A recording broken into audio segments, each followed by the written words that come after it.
Hello. Hey, so this is E. Thanks for joining me. So I saw this annotated Bitcoin lecture thing. Princeton, it's actually based off of Princeton, and they published this series, and it's like super in depth. And yeah, and I was like going through it briefly. I didn't go through everything, but just a couple things. And I just thought it would be helpful if I kind of maybe preface stuff a little bit beforehand and kind of explain why they're important. So I think this series does a really good job of explaining like how it all works, but not like how Bitcoin uses it quite yet. Or maybe it does later on in the series. I haven't gotten that far, but just wanted to, yeah. And plus, I think it's fun to learn with people and to learn together. And I thought, why not try doing a live stream and talking through some concepts and answering questions along the way. So yeah, if you guys have any questions as we go through this, just drop them in the chat and I'll try to answer them. But what we're going to look at, I dropped the link in the description below, and so that's the link right there. That's the link right there. And so the first one is going to explain what hash functions are, cryptographic hash functions, and why they're important. And if you read the annotated series right here, oh, there are issues with notifications. Well, can you guys hear me pretty well?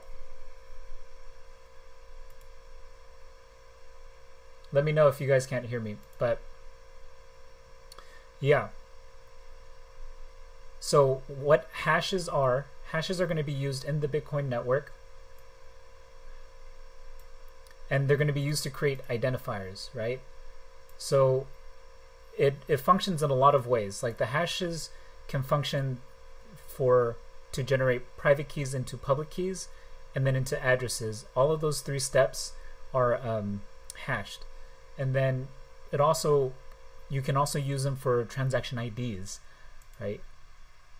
And so instead of traditionally, like this guy points out, all identifiers I listed have one thing in common. And so identifiers like social security numbers, credit cards, driver's license, you have to trust the government or the bank to generate these IDs for you, right? But how Bitcoin kind of circumvents this process and does it in a decentralized way is it uses math, it uses hashes. And so instead of relying on one person or a central authority to generate these IDs for you, it uses math. And what it does is it chooses a central point, it chooses a number, and then it hashes it, and then it creates an ID or a randomized set of numbers, or seemingly random set of numbers based on the number that was hashed. Okay, so this guy will kind of break it down for you, but yeah, as we listen to this guy, hopefully I'll talk through it a little bit more and kind of explain what's going on behind the scenes. So let's get started. In segment 1.1, we're going to talk about cryptographic hash functions. We'll talk about what they are and what their properties are. And then later we'll move on and talk about what their applications are. So a cryptographic hash function is a mathematical function, and it has three attributes that we need to start with. First of all, a hash function can take any string as input, absolutely any string of any size. It produces a fixed size output. We'll use 256 bits in this series of lectures because that's what Bitcoin does. And it has to be efficiently computable, meaning given a string, in a reasonable length of time, you can figure out what the output is. So just like real quickly, it takes us any string of input, that's like data, right? And so a perfect example of this is your private key. It can take your private key and then it'll hash it through a hash function, and it'll spit out a fixed size input, which is your public key, right? And so that's kind of what he's kind of breaking down for us and that whole process. But it's not just limited to private and public keys, but for all other different areas in Bitcoin. So just hashing is just a very important concept to understand in general, and then they're going to apply it to different levels of Bitcoin and Litecoin. So that's a hash function, but we're going to need hash functions that are cryptographically secure. The cryptographic properties of hash functions are a complicated topic in general, but we're going to focus here on three particular properties, and I'll explain in a minute what those are. In particular, that the function is collision-free, that it has a hiding property, and that it's puzzle friendly. And for each of these, I'll talk about what the property is, what it means, and then I'll talk about why it's useful to have a function that has that property. So first, collision free. So the first property that we need from a cryptographic hash function is that it's collision free. And what that means is that it's impossible, nobody can find values x and y such that x and y are different, and yet the hash of x is equal to the hash of y. And so if we look at the operation of the function as depicted by one of these red arrows, here's x and h of x, and here's y and h of y, then nobody can find a situation like this, that you have an x and y that are separate, and yet when you hash them, they hash to the same value. Now, one thing to notice is that I said nobody can find. I didn't say that there is no collision. Because if you think about it, there has to be a collision. Collisions do exist, and to understand why that is, we can use this diagram. Over here on the left, I'm depicting all of the possible inputs to this function, which can be a string of any size. And over here, I have all of the possible outputs, which has to be a string of 256 bits in size. So the right-hand side here, the outputs, there are only 2 to the 256 possibilities. Over here, there are more possibilities. And so if you think that every point over here on the left is going to be mapped by an arrow to some point on the right, you can see that as you go from all the points over here on the left into the right, it has to get crowded. And in fact, that there have to be multiple values over here on the left that map to the same output over here. In fact, in general, there will be a very large number of possible inputs that map to any particular output. So collisions do exist. I said before, nobody can find a collision, and that's the key question. We know collisions exist. The question is, are there any collisions that are findable by regular people using regular computers?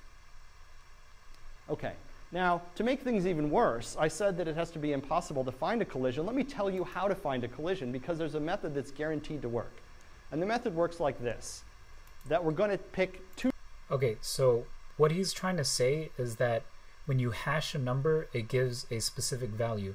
Now, it's theoretically possible that if you choose another random number, it'll hash the same output as well. So let me see if we can back up.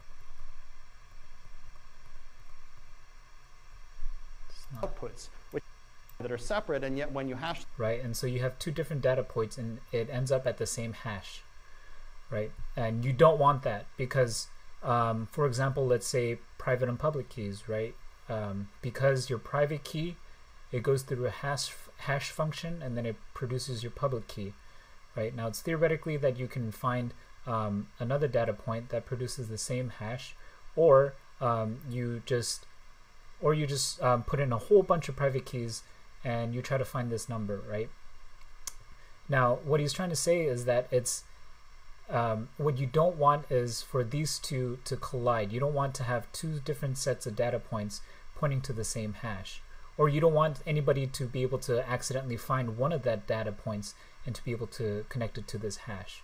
And so the next thing that he's going to talk about is how difficult, what the chances are for somebody to accidentally find and connect the right data point to the right hash. So that's what this section is about. And so that's, yeah. And so this is one of the reasons why a lot of people think it's really safe to have private keys and public keys, and why it's secure, even though it's possible, theoretically possible, that you can have collisions or somebody can accidentally come across the right private key and the public key combination. That we're going to pick 2 to the 130 randomly chosen inputs over on the left cloud of that previous diagram. And if we pick those 2 to the 130 randomly chosen inputs, it turns out there's a 99.8% chance that at least 2 of them are going to collide.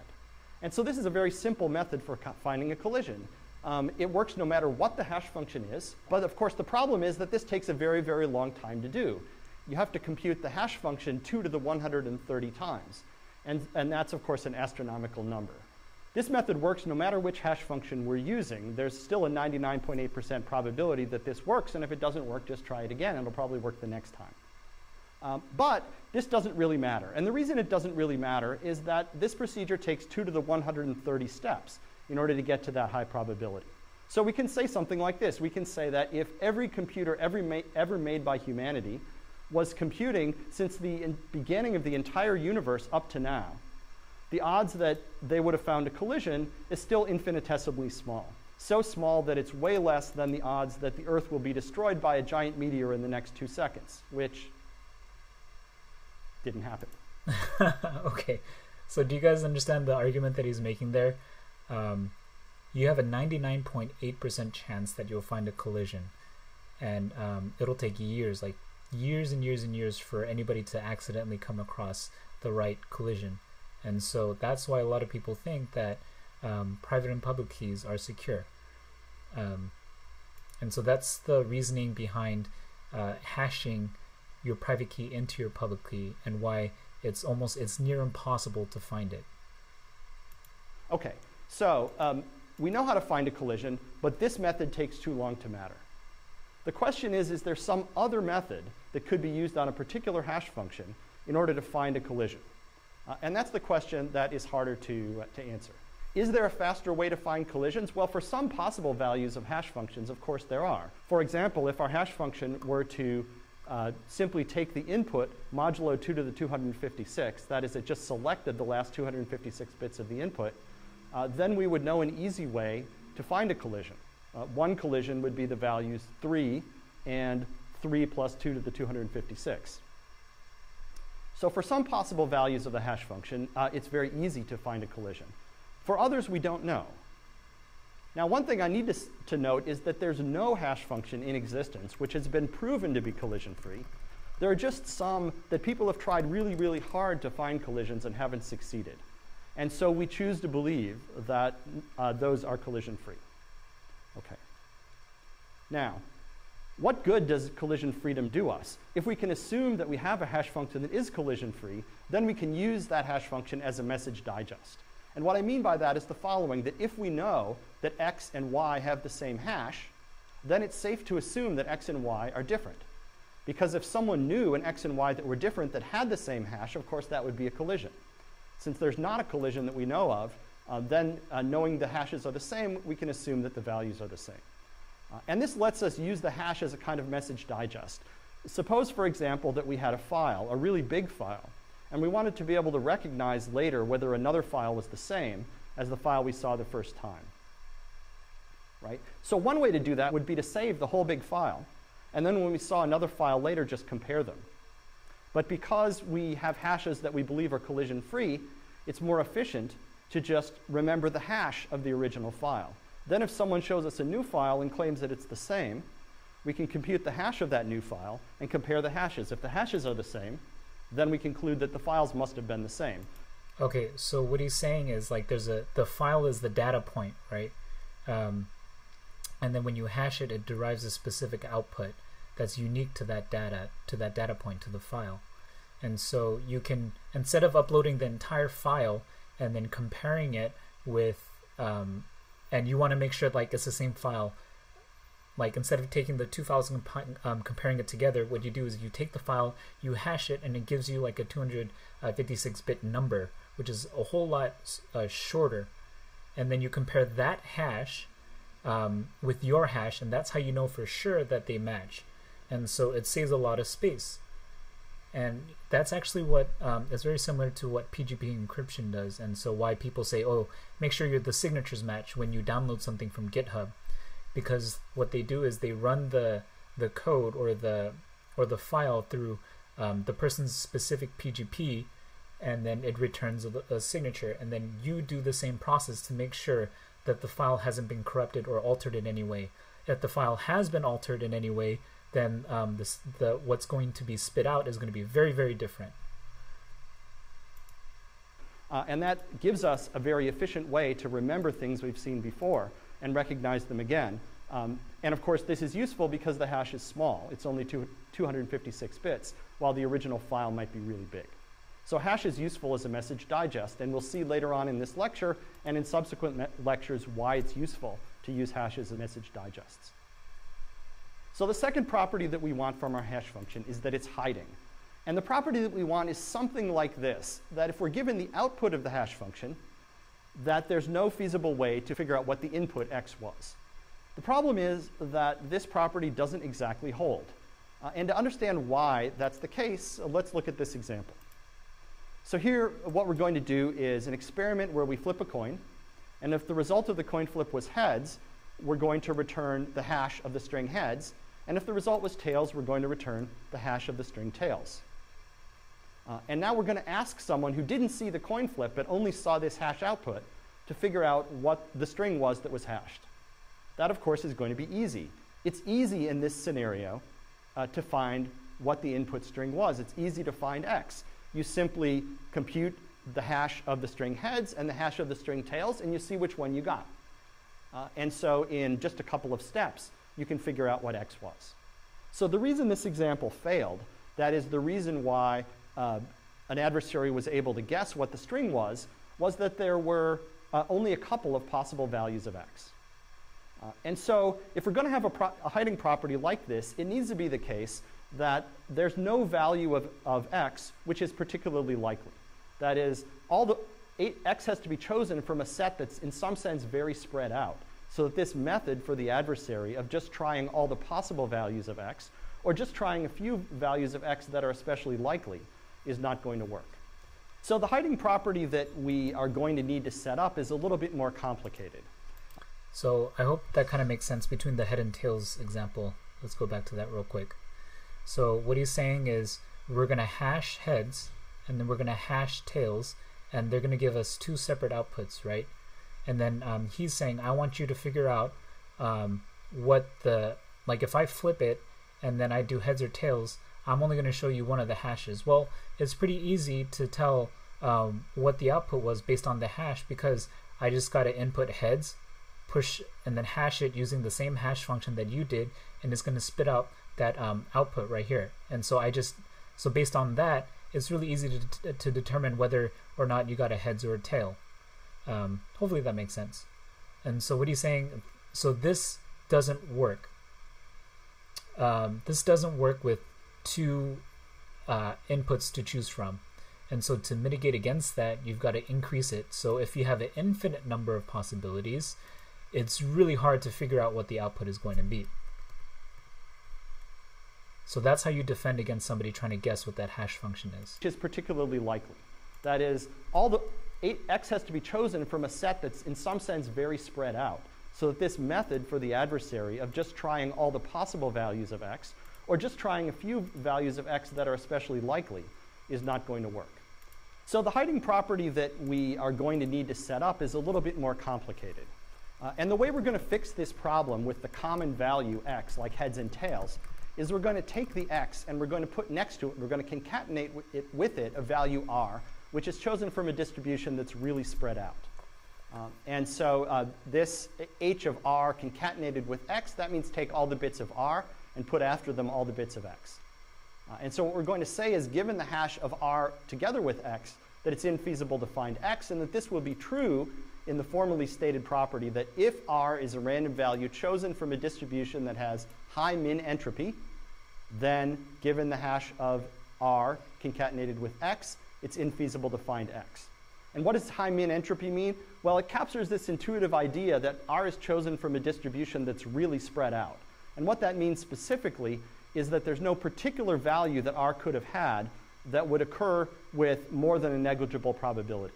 So for example, if r is chosen uniformly from among all of the strings that are 256 bits long, then any particular string was chosen with probability 1 in 2 to the 256, which is truly a negligible value.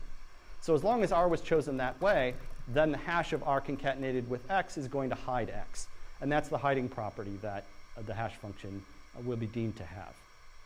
OK, now let's look at an application of that hiding property. And in particular, what we want to do is something called a commitment. And this is kind of the digital analogy of taking a value, a number, and sealing it in an envelope and putting that envelope out on the table where everyone can see it. Now, when you do that, you've committed to what's in the envelope. But you haven't opened it. It's secret from everyone else. Later, you can open the envelope and get out the value, but it's sealed. So commit to a value and reveal it later. We want to do that in a digital sense. So to be more specific about what is the API that we're going to provide here, the commitment API looks like this, that there are two things you can do. First, you can commit to a message, and that's going to return two values, a commitment and a key. Think of the commitment as the envelope that you're going to put on the table, and the key as a secret key for unlocking the envelope. then later you allow someone else to verify, given a commitment and given a key which you've told them in the meantime, and the message, they can verify that that commitment, key, and message really do go together, and this will return true or false. Okay, now to seal MSG in an envelope, what we do is we commit to the message, and that returns a commitment and a key, and then we publish the commitment. That's putting the envelope on the table. Now later, to open the envelope, what we're going to do is publish the key and the message that we committed to, and then anybody can use this verify call with the commitment that we published previously, the key and message that we just announced, to check the validity of our opening the envelope. Okay. And the property, of course, we want from this is that it behaves like sealing an envelope. And in particular, the two security properties are these. First, given COM, the commitment, the envelope on the table, that someone just looking at the envelope can't figure out what the message is. The second property is that it's binding, that when you commit to what's in the envelope, you can't change your mind later. That is, it's infeasible to find two different messages such that you can commit to one message and then later claim that you committed to another, and the whole thing will verify. Okay, so I'm going to try to break this down. And I'm going to be honest, this is kind of like confusing. But the basic idea is that you have a message, and that's the message inside the envelope. And the envelope is the commitment. And so if we were to go back to our previous examples of hashes, right, the message would be the data input, and then you hash it, and then it gives you the commitment right here. And so you give the commitment to somebody, and so that you can hand it out like you hand out a Litecoin address. It's anybody can look at it, and that's totally fine. The way to unlock it and to find what the message is you'll need the key. And so yeah, to find what the message is. But here's the thing, with verify, you can you'll know whether or not the commitment has changed or not. So somebody could have created a different message and then hashed it and created a commitment and said, hey, and pretended to falsely send an envelope to you, right? And say, oh, it was identical to the one that I just sent to you. But that wouldn't be possible because based on what's inside the message and the commitment, it changes, or based on what was inside the message, and then when you hash it, it will completely change the output of it. And so you can verify the two commitments together and say, oh man, these two don't actually match. Now, in order to unlock the message, though, you'll need the key. So I think that's how it works. Okay, so how do we know that these two properties hold? Well, first we need to talk about how we're going to actually implement commitments. And the way we're going to implement commitments is like this. That in order to commit to a value message, we're going to generate a random 256-bit value and call it the key. And then we're going to, as the commitment, return the hash of the key concatenated together with the message. And as the key value, we're going to return h of this key. And then later, to verify, someone is going to compute this same hash of the key they were given, concatenated with the message, and they're going to check whether that's equal to the commitment that they saw. Okay, so if this were a Litecoin transaction, right? This is your how many Litecoin you are sending. This is your private key, and this is your public key. And you put all of that into a commit. Cool? All right. Okay, so this is a way of using hash functions both in the commitment and in the verification. So now the security properties, if we go down to the security properties that were at the bottom of the previous slide, and we just plug in the definitions of how we're going to implement this here, that is, this used to say COM, given COM, infeasible defined message, we just plug in what COM is. COM is the hash of key concatenated with message. And similarly down here, this is what happens when we take what was written there before and plug in the definition of verify in COM. Okay, so now what these properties become, the first one is given h of key concatenated with message, it's infeasible to find message. Well, it turns out that that's exactly the hiding property that we talked about before. Key was chosen as a random 256-bit value, and therefore the hiding property says that if we take the message and we put before it something that was chosen from a very spread out distribution, like I said, a random 256-bit value, then it's infeasible to find the message. So this is exactly the hiding property. And this one down here turns out to be exactly the collision-free property. So that if someone can find two messages which have the same hash like this, well, then they have an input value here and an input value there that are different, and yet those have the same hash. And so because of the two security properties we've talked about for hashes so far, this commitment scheme will work in the sense that it will have the necessary security properties. So all that to say is, like, let's say somebody has a data point, and then they have a key, and then they make a commitment, and they create a hash. That's what this is right here. You can verify whether or not you have the same message by doing the same process on your own end separately through the process of hashes or just using math. So you take the message, whatever you think the message is supposed to be, and then you take the key and then you hash it, and if it all equals to the same amount, then you know that you can trust the envelope. You can trust, like, the commitment that he sent you. Okay, so that's the second security property of hashes, that they're hiding, and the application of that is commitments. The third security property we're going to need is that they're puzzle friendly. And this is, again, a little bit more complicated, but let me just go through it a bit by bit. That for any possible output value y that you might want from the hash function, we're going to use y as an output value of the hash later, that if k is chosen from a distribution that has high min entropy, that is, k is chosen randomly from some set that's super spread out, then there's no way to find an x such that the hash of k and x is equal to y.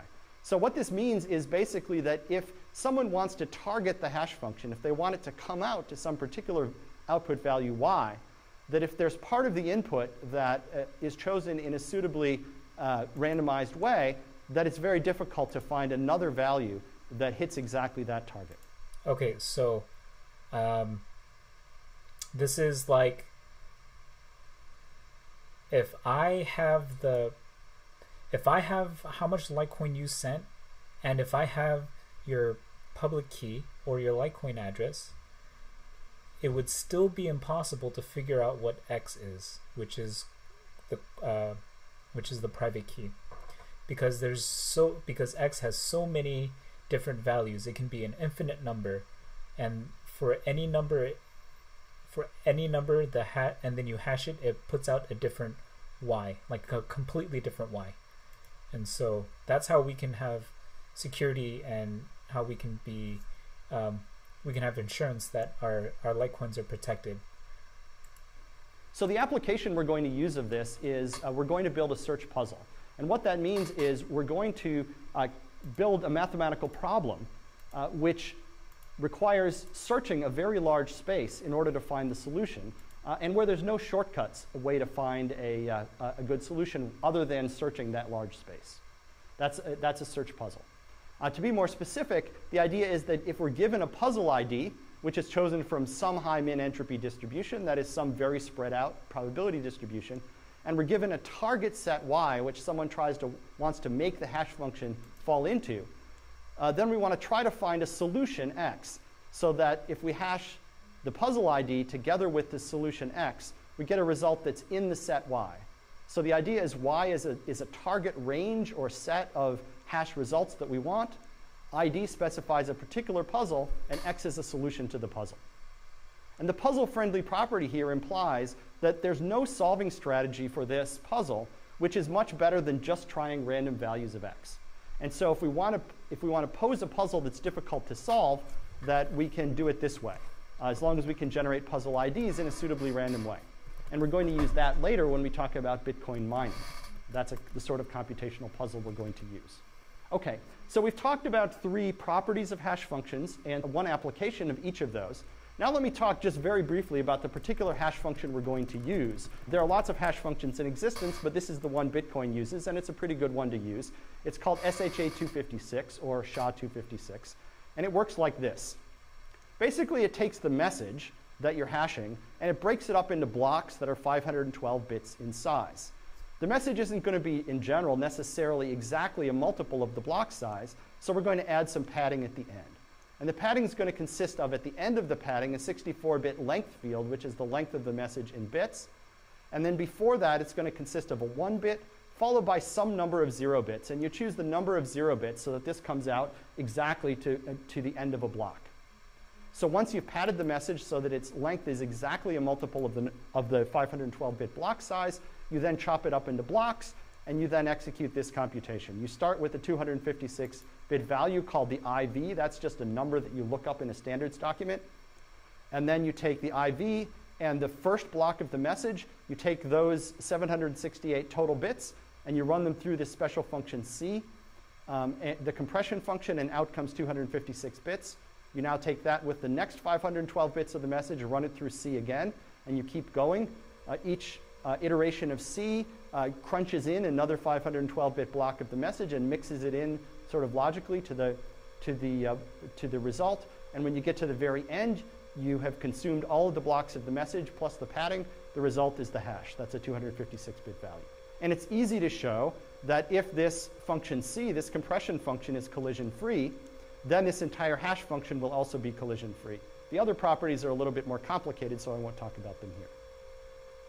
OK, so we've talked about hash functions. We've talked about what hash functions do.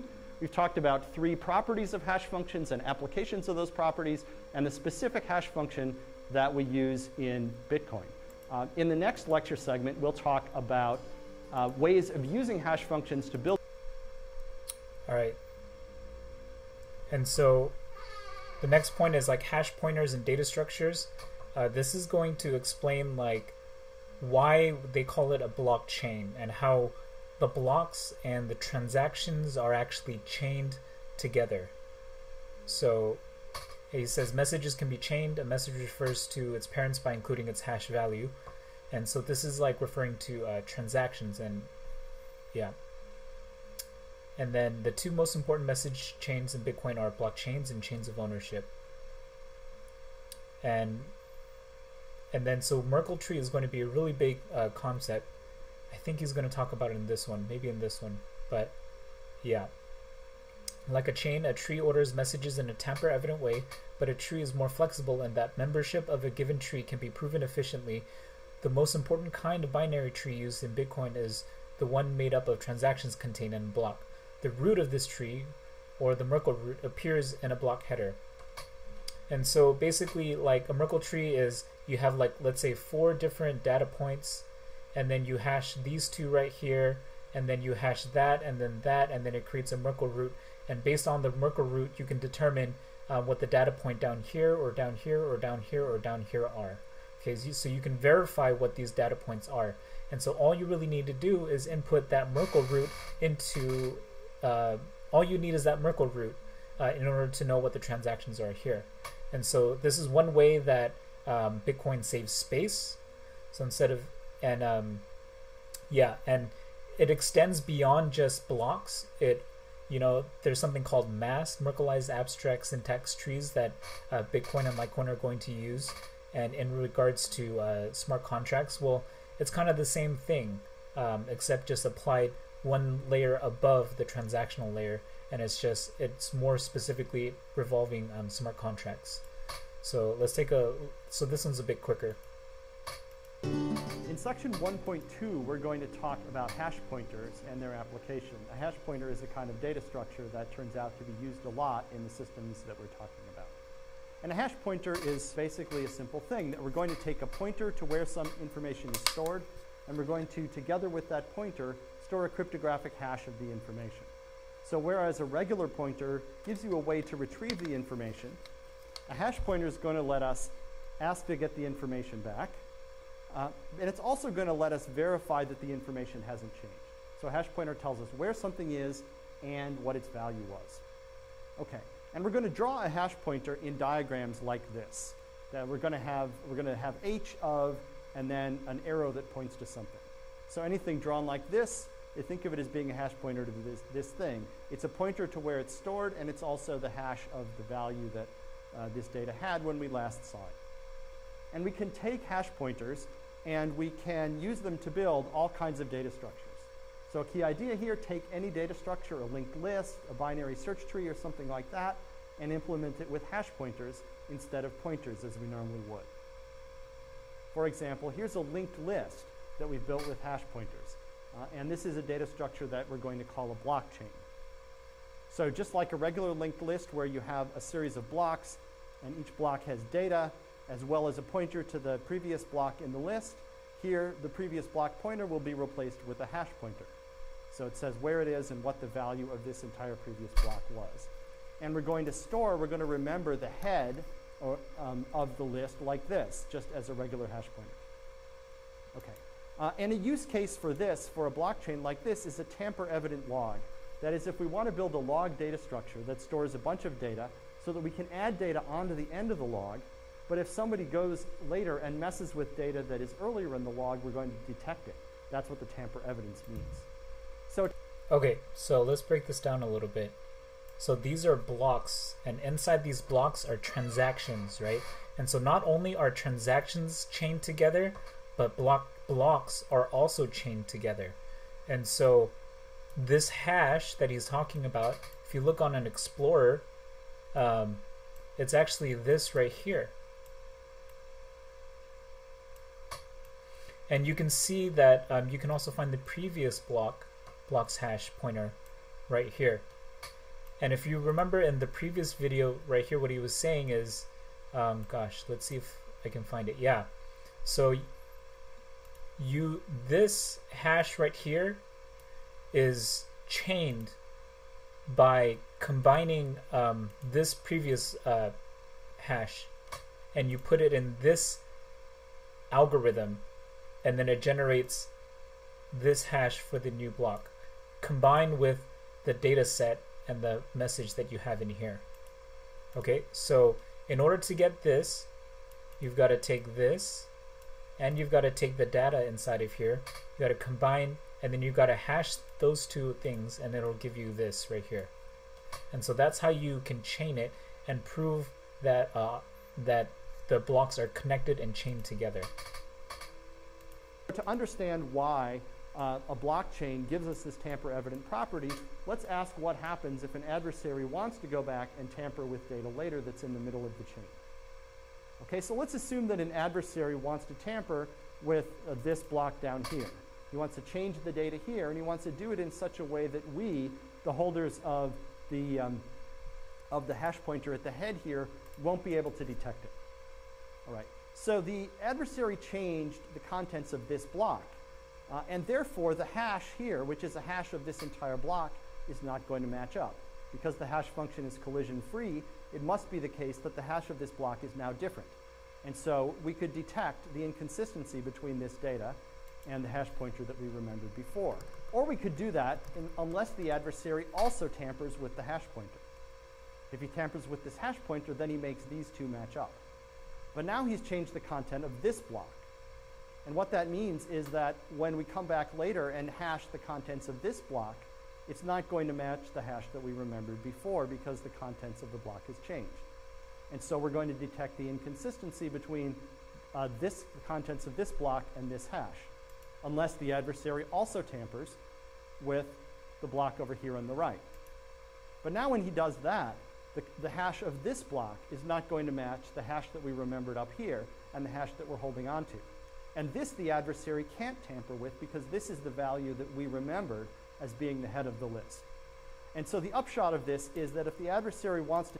So I hope that he makes sense, right? So he's talking about how, like, what if everyone has a copy of the blockchain, and so they can go inside the blockchain and then they can like alter some transaction. Let's say I sent JMac like 10 Litecoins, and then I want to audit or change what's inside this data block to make it say that I actually sent 0 Litecoins. Well, after 3 confirmations, so this is 1, 2, 3, this is after 2 confirmations, this is 1 confirmation, 2 confirmations, I would have to go back and change. If I change this data, it would immediately change the header or the hash of the header. And then then I would have to go into this data, and then I would have to change this hash, combine it with so I change the data in here, it changes this hash, and then after I change this hash, I have to change this hash as well. And so, but then at this point, I have the most recent hash, And if I compare this hash, the header of this block, the hash of this block, with the block that I have, then I know that something is different because it doesn't match, right? Because everybody has a copy of the ledger. So I can change it in my blockchain, I can change it in my node, and then when I broadcast it to like the whole network, it's not, this hash isn't going to match with everyone else's hash. And so it gets denied because the hash of the block header doesn't match up. So that's one of the ways that the blockchain maintains reliability in the blockchain. Because if you change any of the data, it drastically changes the hash in the block.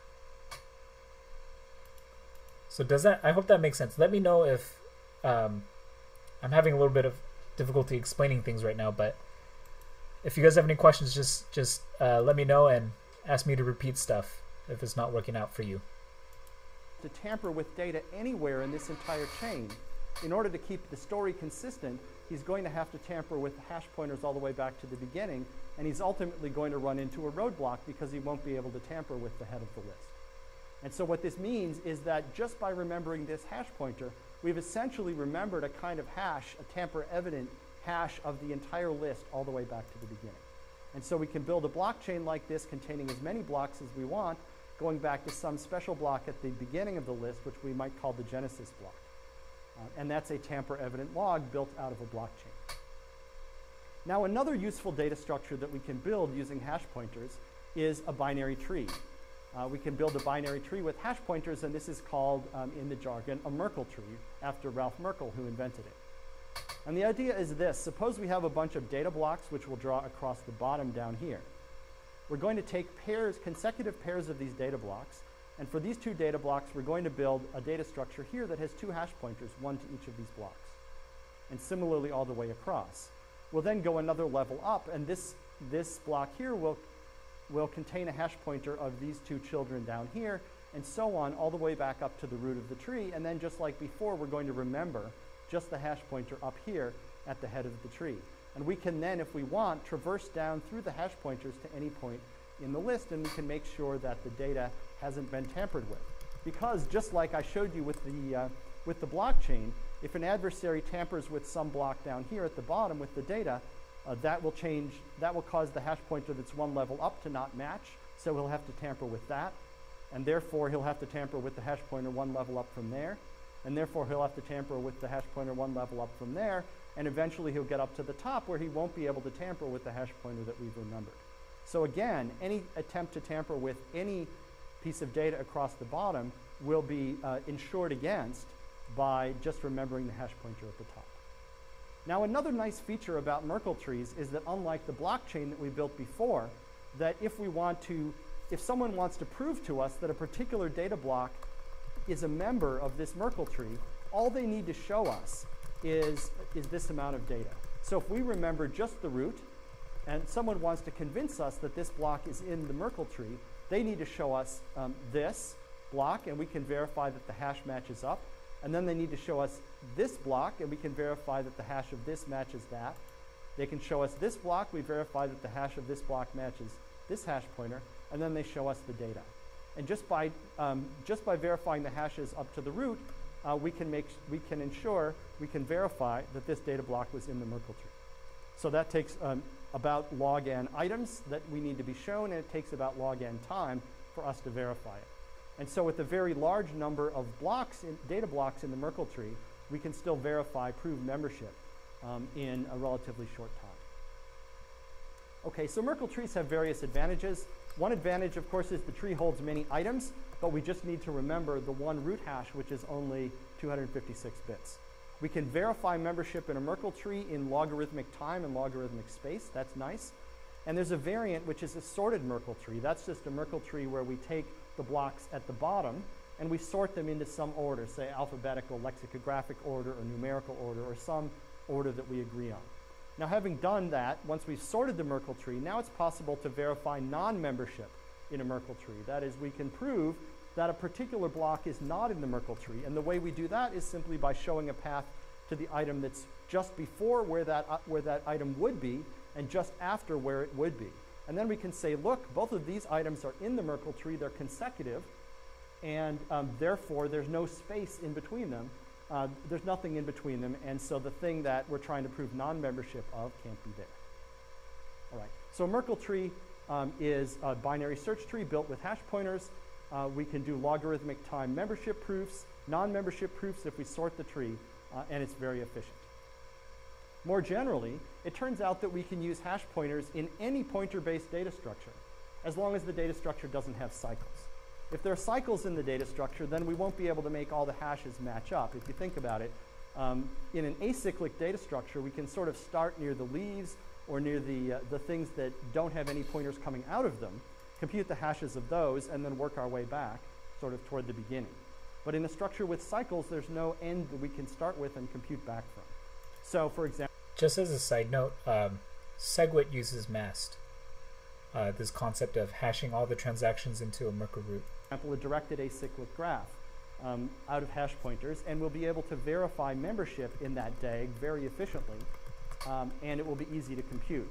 So this is a general trick that you'll see over and over throughout the distributed data structures and throughout the algorithms that we talk about later in this lecture and in subsequent lectures. Cool. All right, digital signatures. This is tied to like the public and private key pair that I've been kind of talking about throughout the lecture. Method of signing a message with a private key, a method for verifying a signature given a public and message.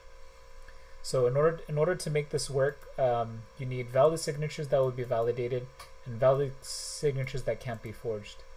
And so he's going to take us through how digital signatures are created in the Bitcoin and Litecoin protocol.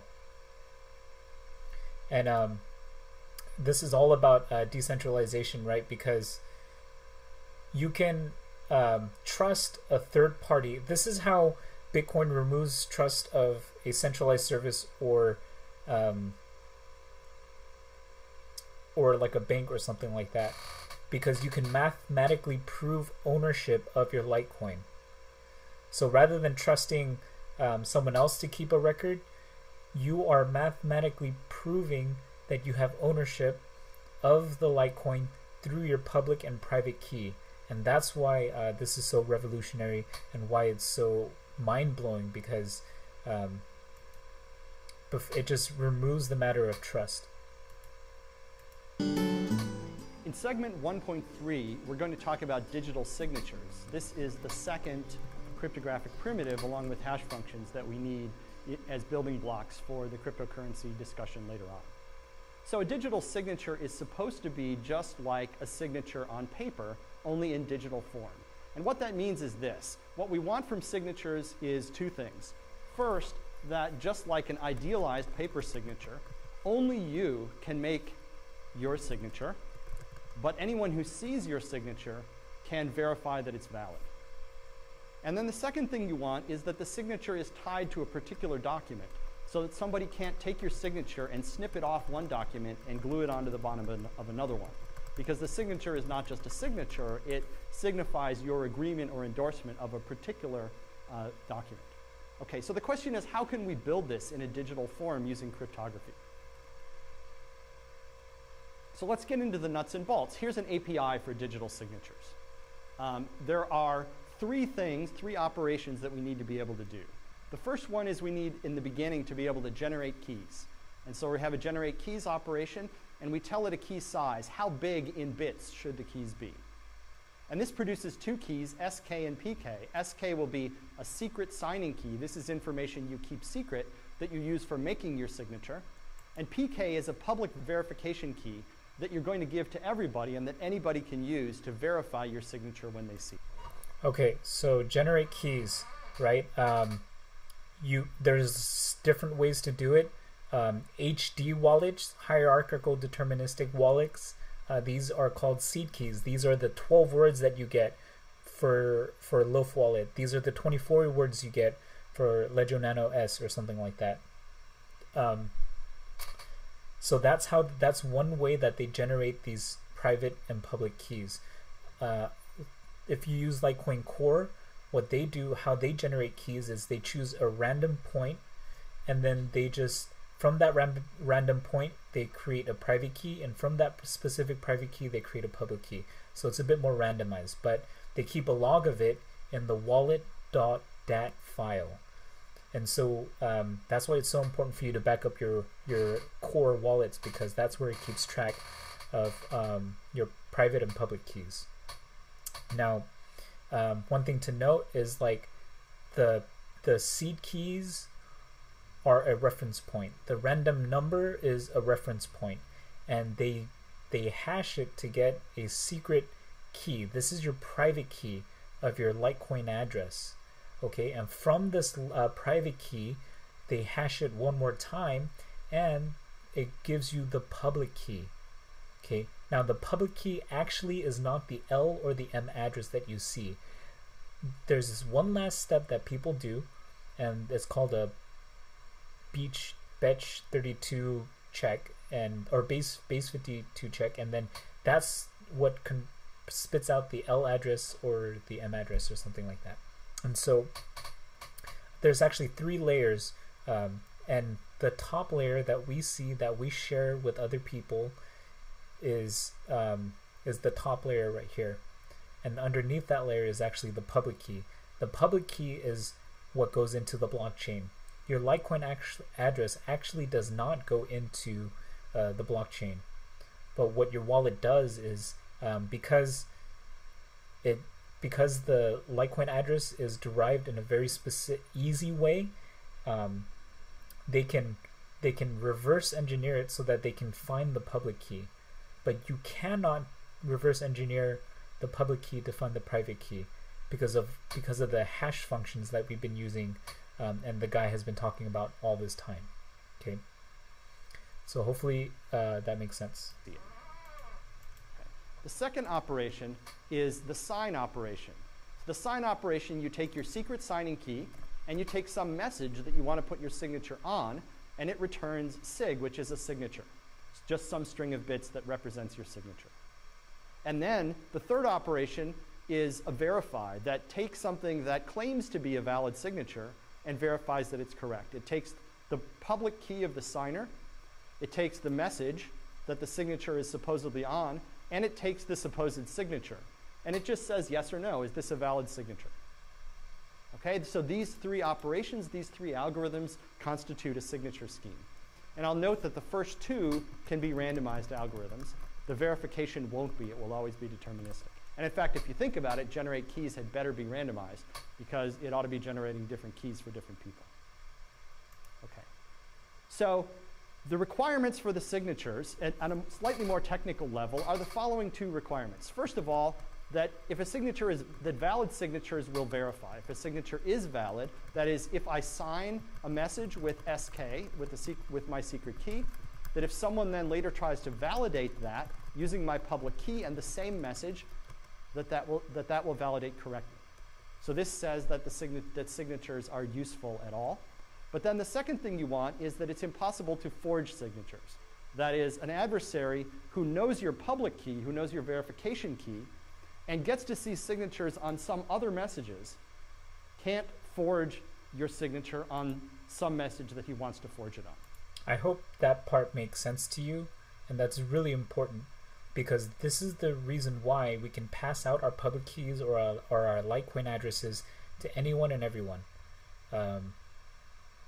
Because the signatures cannot be reproduced, even if they see signatures from previous transactions. And in order to explain this property in a little bit more detail, it's normally formulated in terms of a sort of game that we play with an adversary. So the game, I'll depict here with this diagram. So over here on the left, you have the challenger, who's a TV judge, and the challenger is going to test a claim by an attacker. The attacker claims that he can forge signatures, and we're going to test that claim, and the judge will pass judgment on it. The attacker here, this guy is actually Whit Diffie, who is one of the inventors of digital signatures, of the concept of digital signatures, and a distinguished cryptographer, so I thought I'd let him play the attacker role here. Okay, so the game works like this. The first thing we do is we use generate keys to generate a secret key, a secret signing key, and a public verification key that match up.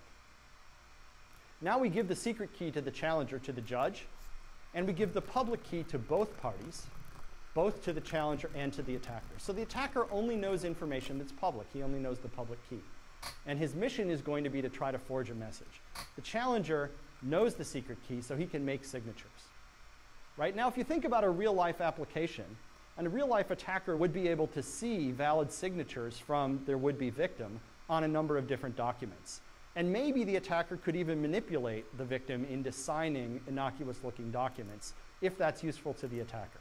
So in our game, we're going to allow the attacker to get signatures on some documents of his choice. And we see that in the diagram like this. The attacker is going to send over a message M0 to the challenger, and the challenger is going to sign that message and send the signature back. The attacker can look at that, scratch his head a little bit, and send over another message, M1. The challenger will sign that. And we do that for as long as the attacker wants. The attacker can send over any sequence of messages he wants and get signatures on them. Once the attacker... So what the attacker's trying to do in this scenario is he's trying to figure out what this secret key is based on the signatures that he's been receiving. And so he's trying to deduce that, but what the lecturer is trying to say is that it's impossible. The attacker is satisfied that he's seen enough signatures, and we're going to let him see only a plausible number. Then he's going to pick some message M that he wants to forge a signature on, and he's going to try to forge a signature. And of course, there's a rule that says that this M, this message that he's trying to forge a signature on, isn't one of the messages that he's already seen. Because it would be really easy for him to send over a valid signature on M0. I mean, we sent him a valid signature on M0 earlier. So he's going to pick some other message that he hasn't seen a signature for already, and he's going to send over what he claims is a signature on that message. And then the question is, can he succeed?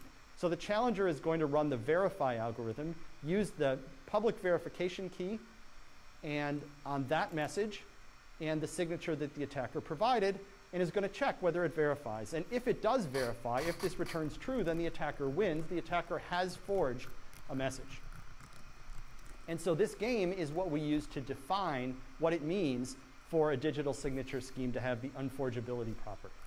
And if we want to get really precise, what we say is that the attacker's probability of winning this game is negligible, and that that's true no matter what algorithm the attacker is using. In other words, we're going to say that the signature scheme is unforgeable if, no matter what algorithm the attacker is using, the attacker has only a negligible chance of successfully forging the message. And if we have that property together with the much easier property that valid messages verify, then we have a digital signature scheme that is suitable. Okay. Now, there's a bunch of practical things that we need to do to turn that algorithmic idea into a more practically implementable signature mechanism. For example, the algorithms we talk about are randomized, at least some of them will be, and so we need a good source of randomness. And the importance of this really can't be underestimated. Band randomness will sink you. Your algorithm will be insecure. And I'll just point out here that attacks on the source of randomness are a favorite trick of intelligence agencies, and those are the people who know what kinds of attacks are likely to be successful. In practice, there's a limit on the message size that you're able to sign because real schemes are going to operate on bit strings of limited length. The fix to that is simply to use the hash of the message rather than the message itself. That way the message can be really big, but the hash will be only 256 bits. And because hash functions are collision-free, it's safe to use the hash of the message as the input to the digital signature scheme rather than the message. And by the way, a fun trick, which we'll see used later, is that you can sign a hash pointer. And if you sign a hash pointer, then the signature covers or protects the whole structure, not just the hash pointer itself, but everything it points to and everything it points to. For example, if you were to sign the hash pointer that was at the end of a blockchain, the result is that you would effectively be digitally signing the entire contents of that blockchain. That's a useful trick that we'll see used later. Okay, now let's get into the nuts and bolts. Bitcoin uses a particular digital signature scheme that's called ECDSA. That's the elliptic curve digital signature algorithm, and it's a US government standard. And we won't go into all the details of how ECDSA works. It relies on some extremely hairy math. And trust me, you don't want to see all the details of how that works. You can look it up if you're interested. So we'll skip that. One thing I'll note, though, is with ECDSA, good randomness I said this before, but I'll say it again because it's really essential. Good randomness is especially essential with ECDSA. If you use bad randomness in generating keys or even in signing, you probably leaked your private key. It stands to reason that if you use bad randomness in generating a key, that the key that you generate is maybe not secure. But it's a quirk of ECDSA that even if you use bad randomness just in making a signature using your perfectly good key, that also will leak your private key, and then it's game over. So we need to be especially careful about this in practice. This is a common mistake. So that completes the discussion of digital signatures as a cryptographic primitive. And then in the next segment, we'll move on and talk about... Oh gosh. Man, I wanted to go through this whole thing. I don't know if I'll have time. Let's just do this. Public keys as identities. In segment 1.4, we'll move on, having covered digital signatures, and talk about a nice trick that we can use that goes along with digital signatures. And the useful trick is this. The idea is to take a public key, one of those public verification keys from a digital signature scheme, and equate that to an identity. That is an identity of a person or an actor in a system. So if you see a signature that verifies correctly, that is, if you see a signature such that you can verify with someone's public key that that is a signature on a particular message, then you can think of that as that public key saying the message. You can literally think of a public key as kind of like an actor or a party in a system, and that they can make statements by signing those statements. And so if you think in that mindset, then this public key is like an identity. It's an actor who can do stuff in the system. And if you think about it then, for someone to speak for PK, that is for someone to be able to make statements that will be seen as coming out of PK's mouth, you have to know the matching secret key, SK. And so if you know the secret key that corresponds to the public key, PK, then you can sign messages with that secret key. And what you're doing essentially is making statements on behalf of that public key. And that means that there is an identity in the system which only you can speak for. And of course, that's what you want an identity to be, something that one person can speak for or on behalf of that everybody can see. All right. So if we're going to treat public keys as identities, one of the consequences of that is that you can make a new identity whenever you want. If you want to make a new identity, you just do this. You create a new random key pair, SK and PK, by doing the generate keys operation in our digital signature scheme. And we get out SK and PK. PK is then the public name that you can use. That's the name of that identity, what it's called. Although in practice, you'd probably use the hash of PK because public keys are big. But again, we'll leave that aside as a detail. So PK, or the hash of it, is the public name that you use to talk about the identity. And SK, this... I feel like we know how this works. Public key is your Litecoin address, just viewed as like an identity. The thing is that this guy points out right here is that every time you reuse the same address, it's possible that it degrades the privacy of the users, just in the sense that, like, from a social perspective, if I put my Litecoin address tied to my Twitter account, then it's really easy to track how much Litecoin I have through all the Litecoin I send into that Litecoin account, and so that's one of the ways that your identity can be compromised, and people can keep track of how much Litecoin you actually own. That's why it's much better to reuse different Litecoin addresses every time you accept a payment or something like that, because it hides how much Litecoin you can actually have. Yeah, so that's why, like, vanity addresses are interesting, or like for me, if I were to post a Litecoin address on my Twitter account, some people do that. I mean, it's one way to kind of obfuscate that is by sending it to an exchange or sending it to Shapeshift or something like that. But it's pretty, yeah, it's something to think about, and it's one of the reasons why Loaf Wallet, it constantly changes Litecoin addresses every time you accept a Litecoin payment. And side note though, if somebody sends you a payment and reuses the same Litecoin address that you see in Loaf Wallet, that's totally okay. It'll still show up in your wallet. It's just that Loaf Wallet, it tries to help you in protecting your identity by offering you different Litecoin addresses. And let's see, one more thing is, and the reason it's able to do that and keep track of all the Litecoin addresses is because of the seed keys, because from the seed keys, the private keys are derived, and from the private keys, your public keys are derived, and from your public keys, your Litecoin addresses are derived. Okay, so it's all connected together. So this is the last bit. In segment 1.5, we're going to move from talking about cryptography, and we're going to move on to cryptocurrencies. Now, I know that many of you showed up here for the cryptocurrency stuff, and trust me, there will be a lot more cryptocurrency material in future lectures. Unfortunately, we needed to eat some of our cryptographic vegetables in order to have the background to talk about cryptocurrencies. And now you'll see, when I start talking about cryptocurrencies, how these pieces fit together and why the cryptographic operations like hash functions and digital signatures are actually useful. All right, so in this section, I want to talk about some simplified cryptocurrencies that give us ideas about how systems like Bitcoin work. Of course, it's going to require about 10 more lectures in order to really spill out all of the implications of how Bitcoin works and what that means.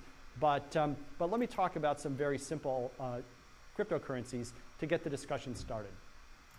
And first, let's talk about Goofy Coin. Goofy Coin is about the simplest cryptocurrency you can imagine. And it works kind of like this. There are just a couple rules of Goofy Coin. The first rule is that Goofy can create new coins. Goofy can make a new coin whenever he wants, and when he makes a new coin, it belongs to him. So when Goofy makes a coin, it's represented by a data structure like this. Here you have the create coin operation, and there's a unique coin ID that Goofy generated, and then there's a digital signature that was put on it by Goofy, which anyone can verify. So anyone being given this can verify that the signature is valid and that it's a signature of this statement. And new coins belong to Goofy by definition because those are the rules that Goofy made. So that's the first rule. Goofy can create new coins. The second rule of Goofy Coin is that whoever owns... So just to be clear, block rewards are how new coins are distributed in Bitcoin and Litecoin. And whoever successfully submits their block filled with Litecoin transactions get rewarded with the coins. So this is just a super simplified way of what he's talking about. Owns a coin can pass it on to someone else. They can spend it. So for example, here we have the coin that I showed you before that Goofy created. And now we're going to take a hash pointer to that coin, and then we're going to create a statement. Goofy's going to make a statement that says, pay this to Alice. Alice is being named by a public key here. Pay to public key Alice the coin that's represented by this hash pointer. And this is also signed by Goofy. Now, Goofy is the one who owned that coin, and so Goofy has to sign any transaction that spends the coin. And once this has happened, now Alice owns the coin. Alice owns the coin, and Alice can prove that she owns the coin because she can present this data structure here, which is validly signed by Goofy and points to a coin that was validly owned by Goofy. And so the correctness of this coin is self-evident in the system. Now, okay, so this is called the pub key script, or the script key, all right? And so what he's saying is the whole script is called the pub key script. And in it, you have the pub key of Alice. And then Alice is who the Litecoin is being sent to. But it's signed by Goofy with his private key. And so it's the signature of the private key plus the pub key plus however many Litecoins it is. All of that, and you create a script pub key or a pub key script. Now, Alice can reproduce the pub key script by proving ownership of the fact that Alice is the owner of this pub key. Okay? And so that's how Litecoin or Bitcoin transactions work. You lock Litecoin into a script, pub key script, and you have to reproduce this pub key script to spend your Litecoin. And you do that by proving that you are the owner of the pub key that the Litecoin was sent to. Whoops. All right. Hopefully that makes sense. So the correctness of this coin is self-evident in the system. Now Alice can move on, and she can spend the coin as well. So here we have the coin we had before. This is down here at the bottom. We have the creation of the coin signed by Goofy. Now Goofy paid the coin to Alice via this hash pointer, and he signed that. Now Alice is the owner of the coin. Now she can create a statement like this that says, pay this coin to Bob's public key. And here's a hash pointer to the coin. And now Alice signs that. So because Alice was the valid owner of the coin, which we could verify by walking this chain, now we know that this is valid and the coin belongs to Bob. So Bob is now the owner of this coin. So those are all the rules of Goofy Coin. Goofy can create new coins by simply signing a statement that he's making a new coin with a unique coin ID. And then whoever owns a coin can pass it on to someone else by signing a statement saying, pass on this coin to person X.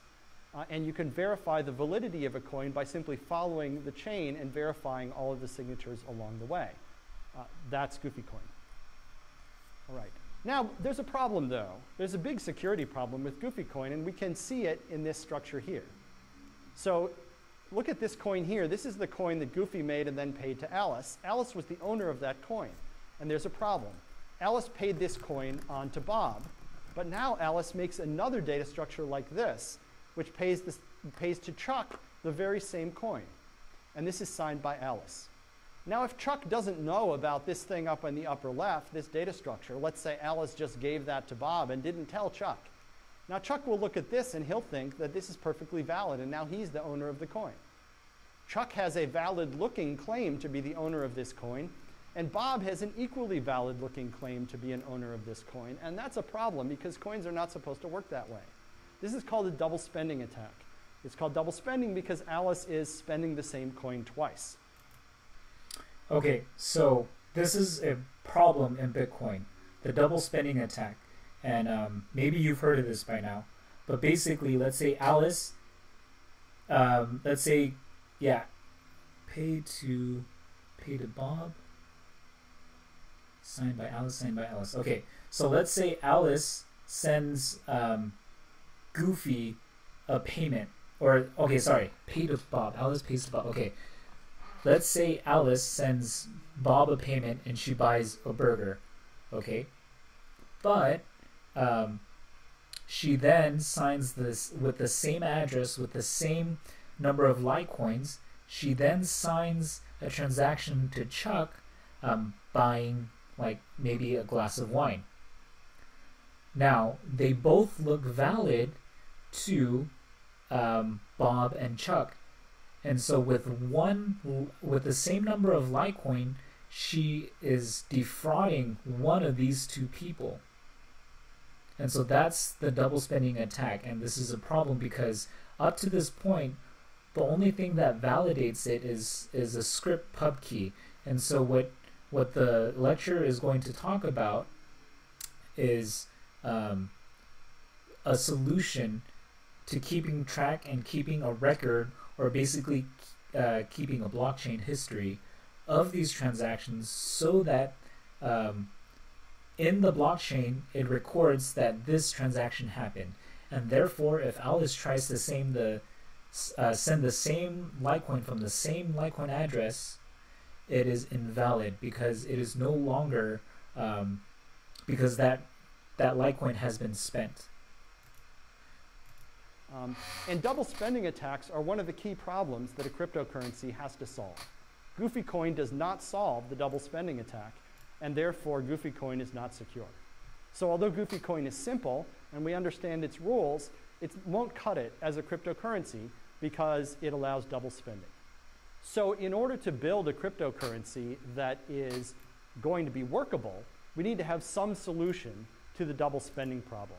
And indeed, the double spending problem is the main design challenge that we face in designing a cryptocurrency.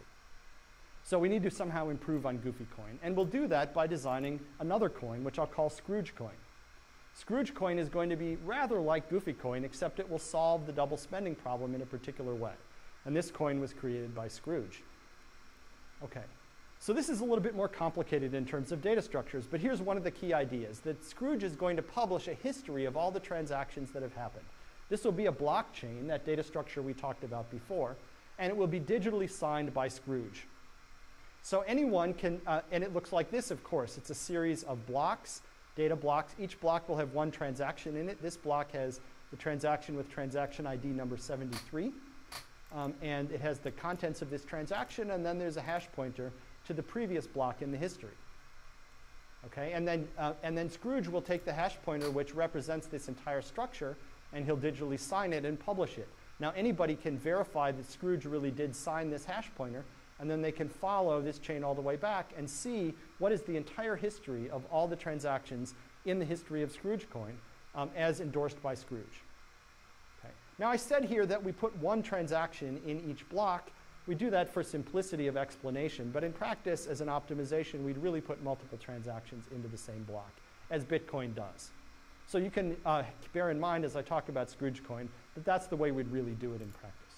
So this is the blockchain. This is when you open Litecoin Core and you're downloading or quote unquote syncing with the blockchain.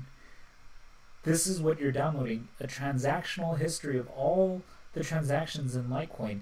And this is absolutely important because this prevents the double spending attack. By having a record of the history, you know whether or not somebody has spent your coins or not, the coins that you received, and you can validate it yourself. And this is one of the reasons why it's so important for people to run their own nodes, because you yourself as an individual are verifying these transactions for yourself instead of trusting someone else. So Scrooge publishes this history. What does the history do? Well, the thing the history does for us is it allows us to detect double spending. Because assume Alice owns a coin, and she's going to pay that coin on to Bob. And she's then later going to try to pay that coin on to Charlie. Charlie's going to notice that something is wrong because Charlie will be able to look into the history and see that Alice already paid that coin to Bob. In fact, everyone will be able to see that Alice already paid that coin to Bob. So if she tries to pay that coin to Chuck, then everyone can see that that's a double spend and they'll be able to reject it. Scrooge will reject it, and everyone else will reject it and know that they really shouldn't trust Alice. All right. So in Scrooge coin, there are two kinds of transactions. The first kind is a create coins transaction, and what it does is create new coins. That's like the operation Goofy could do in Goofy coin that makes a new coin. But here, we're going to allow multiple coins to be created in one transaction. So here's what a create coins transaction looks like. It has transaction ID number 73, let's say in this case. Its transaction type is create coins, and then down here there's a list of which coins are created. Each coin is going to have a serial number within this transaction, 0, 1, 2, etc. Each coin has a value. It's worth a certain number of Scrooge coins. And each coin has a recipient, which is going to be a public key who gets that coin as it's created. So this transaction type creates a bunch of new coins and assigns them to people as initial owners. Now we're going to have a concept in Scrooge coin of a coin ID. That refers to a particular coin. So this particular coin here is coin ID 73 paren 0 because it was created in transaction 73 and it was number 0 within that transaction. Similarly, we have 73 paren 1, 73 paren 2, and so on. So every coin in Scrooge coin has a coin ID that we can use to refer to it. A create coins transaction is always valid. Why is it valid? Well, because Scrooge said so, and they call it Scrooge coin for a reason. If Scrooge puts this into the history which he signs, then it's valid by definition. We don't need to worry about whether Scrooge is entitled to create coins, just like we didn't need to worry in Goofy coin about whether Goofy is entitled to create coins. The rules of the system, which were created by Scrooge, simply say that if Scrooge wants to make coins, then that's valid. So anything he puts into the history is valid. The second kind of transaction we're going to talk about is a pay coins transaction. And this is a transaction that consumes some coins and destroys them and creates new coins of the same total value, but which might belong to different people. So over here on the left, we have an example of what a pay coins transaction looks like. This is transaction ID number 73, let's say. Its type is pay coins. we have here a list of the coins that this one consumes.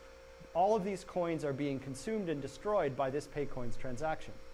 So we're going to add up the value of all of those coins, and then we're going to create a bunch of new coins, down here 0, 1, and 2, etc., just like before in the create coins transaction.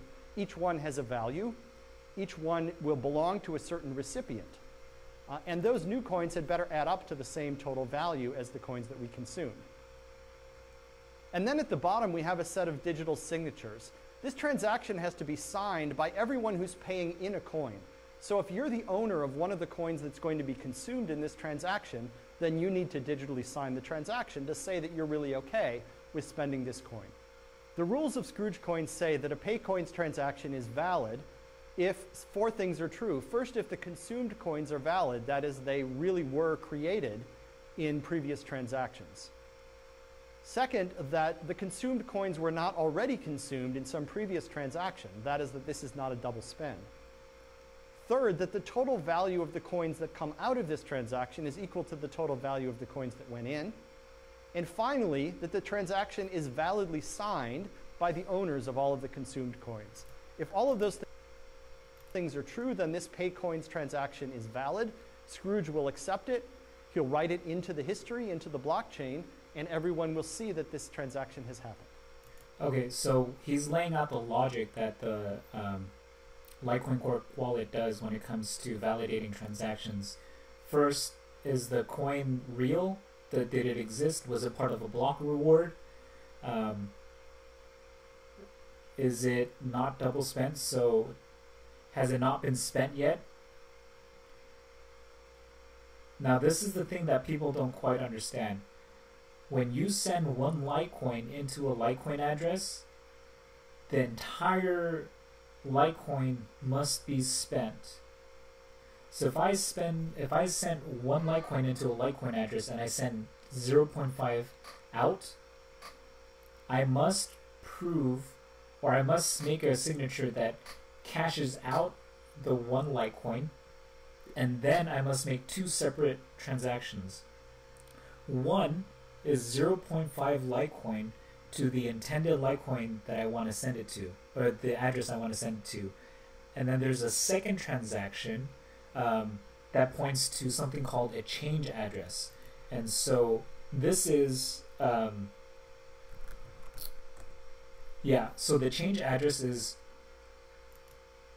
necessary because you can't, it's not like, it's like a dollar bill, right? You can't rip the dollar bill in half and pull out quarters. You have to exchange it, and so that's what the blockchain is doing. You're putting forth $1, and then the network is splitting it up into 50 cents to the address you want to send it to, and 50 cents to another address you want to send it to. And so, like, this is an example, I think, of a change address. So I'm assuming this guy sent 0.8 Litecoins to this SegWit address, to this 3 address. And this is actually the remaining Litecoin that was left over. And so this is probably the change address. Okay? And so the only time you'll see one address to one address is if it spends the whole amount that is within the Litecoin address. So I don't know if there will be one.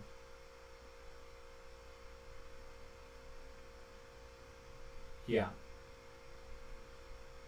And I think when this is pretty cool. I think these are actually this might be an LND address